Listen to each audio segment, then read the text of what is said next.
All right, what is good, ladies and gentlemen, is the Mass Reviewer back again with another review, and today we are doing a review for the Super Mario Bros. Movie. This is a rewatch for me. It's in preparation for a comparison, which I'm going to get to this week, and other than that, I don't really have any further background, so let us just begin. Starting off with the plot/adventure. So the plot of the movie is that basically you have Mario and Luigi. They are trying to start this plumbing business. They're trying to become successful, and nobody believes in them, not their family, not the people that their previous boss. Like, no one really has faith in them, but they have faith in each other. So they end up seeing that on the news that there's this drainage issue with the plumbing in Brooklyn, and so they go to fix it. They think this could be their big break. This is how they get their name out there. This is how they become successful. So they go to where the issue is, and then they find this elaborate labyrinth of plumbing and pipes and stuff, and then they end up finding this. They end up finding this green pipe that leads them into the world of not the Mushroom Kingdom, but it leads them into the world that the Mario games take place in. I should also mention that before this, the film actually starts with showing off Bowser. He destroys the Ice Kingdom. I'll just state this now. I am a very casual Mario fan. I should have said this probably for the background of the film. I did play some Mario games, like I did play Mario World 3D.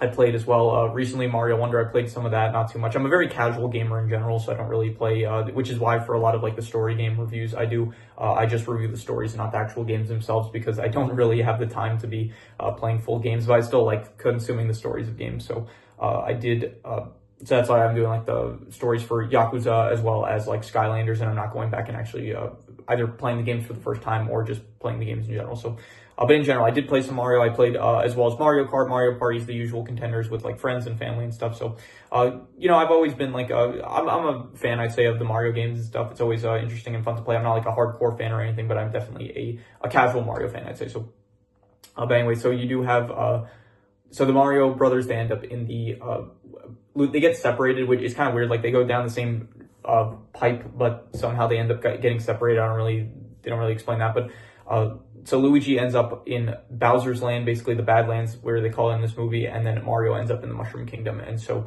Luigi ends up getting captured by basically Bowser's forces, and then Mario ends up, initially meets Toad, and then Toad takes him to the Mushroom Kingdom, where he ends up meeting Princess Peach. And from there, the movie basically becomes Mario is working with Princess Peach in order to rescue Luigi, as well as stop Bowser, who is trying to take over basically all of the Mushroom Kingdom, as well as all the other lands that there are, which is like, I forgot what it's called, the Jungle Kingdom, which is basically like where Donkey Kong, as well as all of the monkeys live.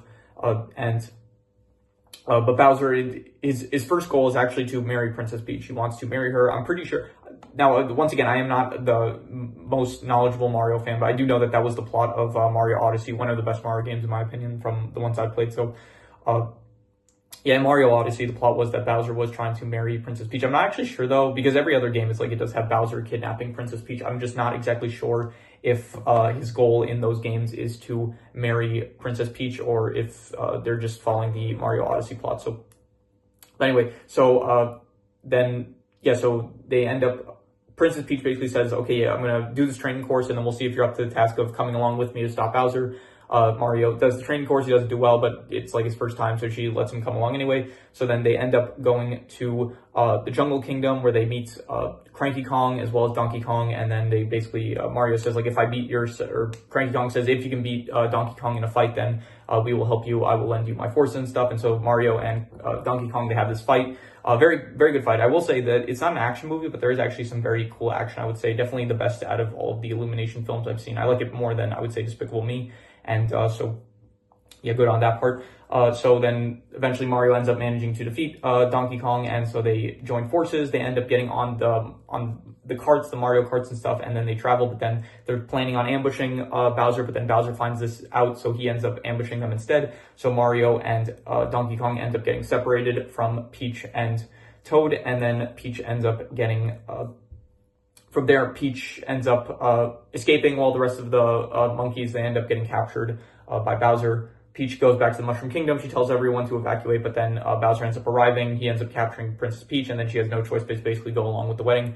Meanwhile, Mario and Donkey Kong, they end up getting swallowed by this giant fish in the ocean, and they manage to escape. They manage to escape, and then they go back to the Mushroom Kingdom, where Princess Peach, she's also she has a plan for like how to stop Bowser, but then the plan doesn't fully work, and so then Donkey Kong and Mario, they arrive, they help, and then basically it's just a fight between the good guys versus the bad guys. Are all fighting each other. There's some other people, like there's Koopas that are also like the Koopas are Bowser's army basically, so they're fighting and stuff. Eventually, Bowser launches Bullet Bill to the Mushroom Kingdom castle, planning to destroy it, but then Mario ends up causing him to divert his direction, following him, and then he ends up bringing it to one of the pipes that brought him and Luigi to the Mushroom Kingdom in the first place, and then it explodes the pipe, which causes like basically the entirety of Bowser's castles like get sucked into the pipe and then back into Brooklyn, which is, I don't know if I mentioned that, but that is where Mario and Luigi initially lived, and so basically Bowser is now in Brooklyn, and he is about to basically defeat everyone, and but then Mario, he like gets inspired by I guess he like sees a clip of the commercial that he and Luigi made at the start of the movie, and so he ends up getting inspired, and so he ends up not giving up, which is like a lot of the theme of the movie, like don't give up even when people don't believe in you and stuff, and so he ends up managing to get the invincibility star, and then him and Luigi, they get like the invincibility power up, and then they manage to defeat Bowser, save the day, and that is basically the end of the movie. And then they, I think, like they end up living now in the Mushroom Kingdom. So, and then they do tease, like in the post-credit scene, they do tease that Yoshi will show up in the next movie. So that is fun and interesting. Overall, I would say the plot/adventure, it's good. It's like not the most complicated or anything. It's definitely straightforward and stuff. It is definitely not the most complex or anything, but it works. It's like it works, especially with a movie like this, Super Mario's, where you want it to have like mass appeal. You want a lot of people to see it. You don't want it to be something too in depth or very complicated or anything like that. So I think it's a very simple plot, but it definitely it's good. It works for what they're going for. So 6.5, I'll give it. In terms of the characters, you do have Mario and Luigi, and really focusing on like the characters, like you gotta like, they're not the same characters from like the games. And I feel like a lot of the people, when they had discourse when this film came out, a lot of people were like talking about them in the context of their voice actors. So I'll just speak about that briefly. I think that all the voice actors did a pretty good job. There's no voice actors that I thought like did badly. I thought Chris Pratt as Mario, like there was the whole thing like before the film came out where it's like Mario, his voice actor, like they cast Chris Pratt as Mario, and then everyone was like upset, like, oh, why are you casting Chris Pratt?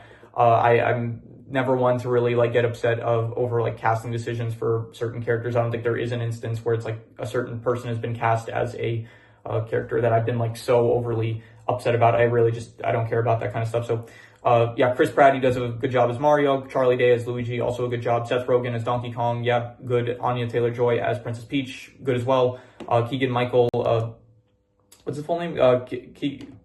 Yeah, I know the actor. I've seen him and stuff. I just don't remember what his full name is. Keegan-Michael Kay, yeah. He's good as well. Jack Black is bad. Like all the voice actors are good. But anyway, the characters themselves, I think Mario and Luigi, they're good brothers. They feel like good protagonists and stuff. I don't really have too much to say about them, to be honest. Donkey Kong is good. I think he's fun. Like Seth Rogen brings like a fun nature to the character, I feel like. So I know a lot of people, some people aren't like Seth Rogen fans. I think he's fine. So entertaining. Toad, I didn't really care for Toad. Like he was, I don't know, he felt like kind of in the background most of the film. Princess Peach, she was good. Bowser as well, pretty good, I'd say. And that is pretty much most of the cast. There's Cranky Kong as well, who is, he's good as well. Yeah, like I don't really have much to say about the characters. I would say the characters probably like, I know I've been saying all of them are good, but realistically I would give most of them like, I don't know, I'd say like a 6 out of 10. They're like above average. Like they're not too deeply written like Mario and Luigi, they have the whole thing about like they are trying to follow their dreams. No one believes in them and stuff. It is not the most original. Once again, my marker just fell, so give me a second. I'm going to pause recording to get it. So yeah, overall, I'm just going to say that the characters were above average. Moving on to the settings. I really like the settings of this film. It all looks like very beautiful. Like it just in general, the world of Mario is like a very, very beautiful setting. Like the Mushroom Kingdom, the jungle kingdom in that you see in this film as well, the Ice Kingdom. Once again, maybe these are, I know that the Mushroom Kingdom, obviously it's in the Mario games. I don't know if the Jungle Kingdom is ever in any of the Mario games, or if the Ice Kingdom, I'm assuming they are, but yeah, it all looks like really, really good. So I'm going to go, for the settings, I'm going to say like, I'd go like an 8.5. I would say honestly amazing. The settings, it all looks like really good. They did a good job of not even encapsulating the feel of Mario, because I was thinking like this doesn't feel like the games, but it definitely does have the same aesthetic of the games. So it does feel like its own thing, which is good. That's what you want. You don't want it to feel like just a one-to-one rip-off of not a rip-off, but like you don't want it to feel identical to the games. Otherwise, you're just thinking like, oh, I'd just rather be playing the games right now. So it does feel like its own thing, and the settings do work very well, I'd say. So an 8.5. In terms of the art style, it is Illumination. So it is like Illumination, known for their basic art styles, nothing too impressive usually, but it always works. It's never anything like that you hate to look at. So I would say that it is, I don't know, to be honest, it doesn't work for me as well as like, because it is like characters that so it's like you do think like, okay, this is meant to be Mario, this is meant to be like Bowser and Donkey Kong stuff. And in the back of your mind, like at least for me, I am kind of thinking like, okay, I know how they originally look like in the games. And so it does look a bit off at times, but still the art style, I would say it works, I would say, especially like for the actual world itself, it works pretty well. Less so for the characters, I feel like. So I'll just say that the art style, it is, I'll call it good. I'll say it's like a 6.5. It is a good art style. It's just, it does like kind of clash with like what I know these characters to look like originally in their video game counterparts. So, but anyway, the comedy, I think this is listed as a comedy. To be honest, something really made me, there was a few jokes here and there. I actually really like the joke where Mario says like, yeah, well, my dad thinks I'm a failure too. And then Donkey Kong's like, yeah, well, your dad's right. And so I thought that was a great line. It was entertaining for me. So, but other than that, I can't really think of too many jokes. Nothing really stood out, I think. So I'm just going to call the comedy, I'll call it like decent, I guess, like a 5.5, like for like, I don't know, that one line really just sticks out. That was good for it. I thought that was funny, but besides that, yeah, nothing too memorable really, I'd say, for the comedy. So just a 5.5. Now it's not rated as an action, but I do want to rate the action because there is a decent amount of action. You do have the fight between Mario and Donkey Kong. You have the whole sequence of the Rainbow Road when they're fighting each other with the Mario Karts, and you do see like the power-ups and stuff. In general, you do see like the power-ups towards the end where Donkey Kong, he gets like the flame power-up. Mario throughout the movie is like eating the mushrooms to get bigger and stuff.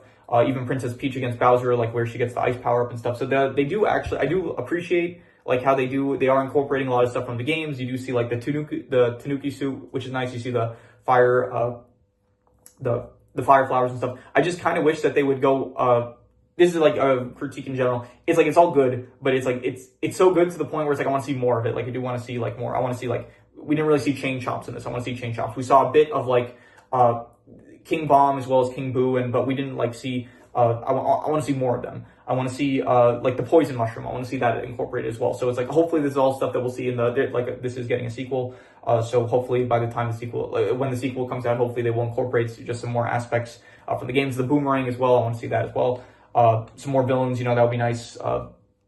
We saw like some of the squids. I kind of wish we maybe had seen, more of the squids as well. So overall, I would say that the action itself, it's good. Honestly, I think that this is Illumination's best action up to this point. The invincibility at the end where Mario and Luigi get the invincibility, very, very cool, I would say. So honestly, the action, I would give it like I'd go like I don't know. I'm thinking between a 7 to a 7.5, like between pretty good and very good.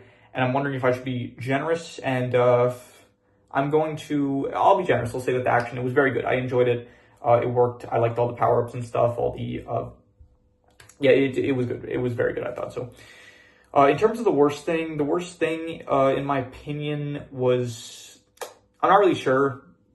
I don't really have anything too much in mind for the worst thing, so I'm just going to reuse the worst score, which was the comedy, so another 5.5. There's like stuff I could like nitpick and stuff about the film. Like I could say that like, I don't know, Luigi himself, he doesn't like show up too much. Like he is, one of the main focuses of the film, but like you don't really see too much of him. Like he's kind of off in the background just being captured. So, as well as, I don't know, I could say that, the story itself, I did say it's like not the most deep thing ever. It's like kind of simple and basic, but, none of it like really, none of it I would say is like below a 5.5, which is the comedy score. So I'm just going to say that I'm just going to reuse the lowest score, which was the comedy, so a 5.5 for the worst thing.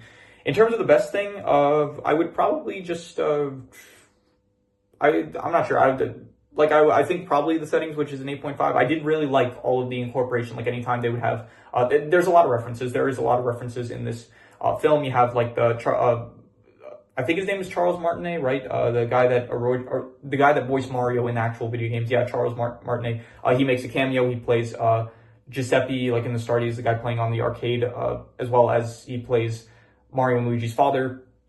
You have other references. They have like the GameCube ringtone, I think is Luigi's phone ringtone. So you have a lot of it, like in the actual movie itself, they do incorporate a lot of stuff from the games, which I do appreciate. It does feel like a faithful adaptation, I would say. Once again, I do wish we kind of got to see a bit more, but that is going to come probably in the, I think I get it. Like, you're not supposed to, like, you want to save something. Like, you don't want to release all of it at once in the first film. Otherwise, like in the sequels, you're not going to have anything to like really wow the audience and stuff. So I understand like why.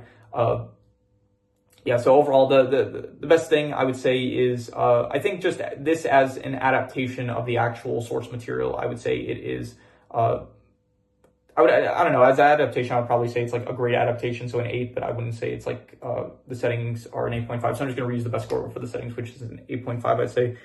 So yeah, another 8.5 for the settings. Let's see here, any extra notes that I have. Yeah, there was a scene where it's like the Koopa, like the blue shell Koopa, he ended up attacking, like he ended up attacking Mario and Donkey Kong. And I was just thinking like, okay, this is cool that they did it. And it was like a cool scene with the explosion and stuff. But I was just thinking, just have Mario and Donkey Kong slightly ahead of Peach and Toad, because in the scene itself, like Peach and Toad, they're slightly ahead in terms of like on where they are on the Rainbow Road. So I was thinking like, okay, the blue shell, it's supposed to attack the person in first place, but it's like, it attacked the person in second place. So I was just thinking, just animate them where Donkey Kong and Mario are just slightly ahead of Toad and Peach, even if it's like the narratively, he's only like it is an actual Koopa and he's not attacking the first place person because they're in first place. Just still like for the sake of it, just like animate them where they're ahead of Peach and Toad. So yeah, I don't know. That's just like me nitpicking. So okay, I'm gonna have to edit this a bit, but yeah. So anyway, I'm going to do the calculations. So King Crimson. All right, so it ends up coming out to about a 7 out of 10, yeah, 7 out of 10, which would be pretty good. And I would probably give it a bit higher than that, honestly. I think I would, I think the first time I watched this film, I ended up giving it a 7.5, very good. And I think I would probably go about the same score. I think on rewatch, I don't think it's like, I think it's about the same amount that I enjoyed it the first time around. I don't think I necessarily liked it like any better on rewatch. I think this is technically my third rewatch. I think I watched this, twice in the past, and this is my third time rewatching this film. So, yeah, I think my opinion hasn't really changed since the first time I watched it. So I think I would just give it like a 7.5, I think. So, very good. And yeah, so I would say that, yeah, this is a very good film. So, but yeah, that is pretty much all there is to it. So if you have any recommendations, any shows, movies, video game stories, anime, web series, anything that you want me to review, leave it in the comments and I will maybe possibly check it out. But with that said, that is pretty much all there is to it. So let's leave it at that.